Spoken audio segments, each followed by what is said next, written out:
ఒక్కసారి కొమ్మూరి గోల్డ్ కి కాల్ చేయండి. తాకట్లో ఉన్న మీ బంగారాన్ని విడిపించి మార్కెట్ ప్రైస్ కి వాళ్ళు కొనుక్కుని మిగతా డబ్బులు మీకు ఇచ్చేస్తారు. హాయ్, వెల్కమ్ టు మనం టీవీ. కట్నం అడిగేవాడు గాడిద. నేను మీ జర్నలిస్ట్ మనోజ్. సో పిఠాపురంలో పవన్ పై వైసీపీ మళ్ళీ ప్రత్యేకంగా ఫోకస్ పెడుతుంది.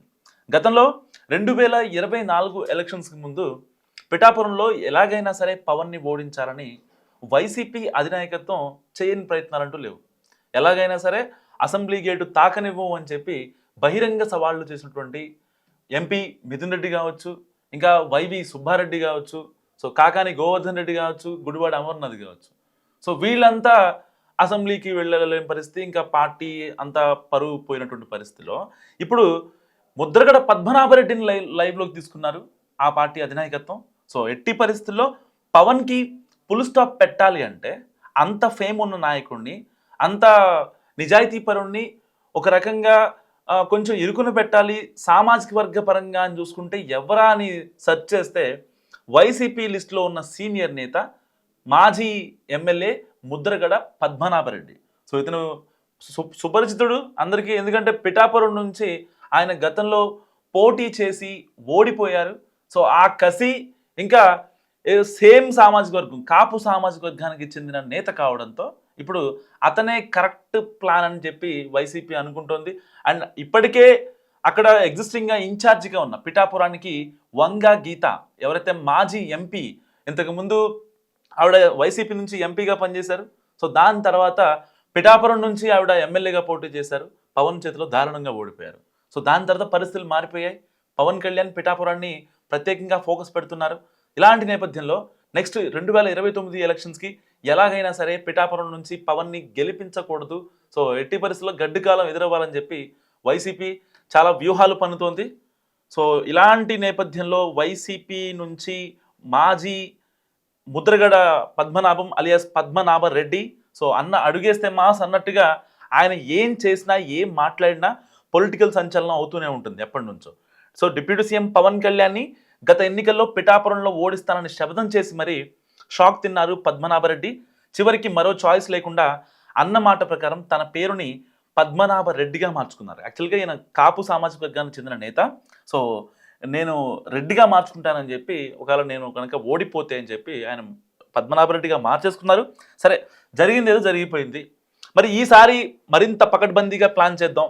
సో పవన్ మీదికి పద్మనాభాస్త్రాన్ని డైరెక్ట్గా సరికొత్తగా ప్రయోగిద్దామని భావిస్తున్నారు వైసీపీ పెద్దలు. సో ఇదే ఇప్పుడు ఉమ్మడి ఉభయ గోదావరి జిల్లాలో ప్రత్యేకించి కాపు సామాజిక వర్గం బలంగా ఉన్న నియోజకవర్గాల్లో హాట్ టాపిక్ అవుతుంది.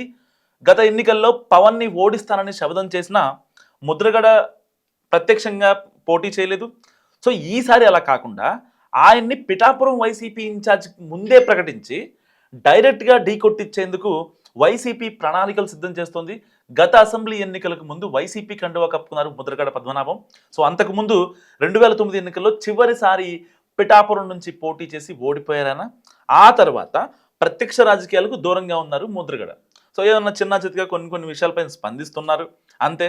అప్పుడప్పుడు కొన్ని లేఖలు రాస్తారు, కాపు సామాజిక వర్గానికి కొంచెం నిధులు అలర్ట్ చేయండి అని చెప్పి వైసీపీ ప్రభుత్వాన్ని కావచ్చు, ఇప్పుడు కూటమి ప్రభుత్వాన్ని కావచ్చు, ఇలా కొంచెం ఆయన అడుగుతూ ఉంటారు. అంటే నేను ఉన్నాను, నేను ప్రజల పక్షాన్ని నిలబడ్డా, కాపులకి మరింత చేరువుగా ఉంటా, దగ్గరగా ఉంటా, వాళ్ళ అభివృద్ధి కోసం పనిచేస్తా అన్నట్టుగా మాట్లాడుతూ ఉంటారనమాట. సో ఇలాంటి సమయంలో 2009 ఎన్నికల్లో ఆయన ఓడిపోయారు కదా. సో ఆ తర్వాత ప్రత్యక్ష రాజకీయాలు దూరంగా ఉన్నారు. ఇక 2024 ఎన్నికల ముందు కొడుకు పొలిటికల్ కెరీర్ కోసం రీఎంట్రీ ఇచ్చారు ఆయన.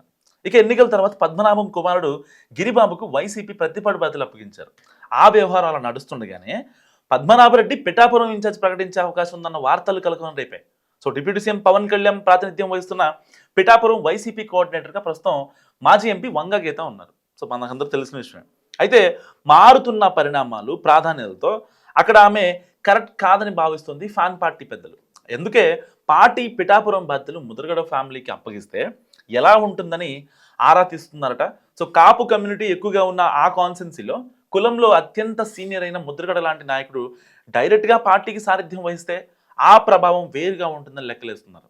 సో ఆ లెక్కల ప్రకారమే వర్కౌట్ చేస్తే కనుక పవన్ని ఎలాగైనా ఢీ కొట్టొచ్చు అనేది వైసీపీ పెద్దల భావనట.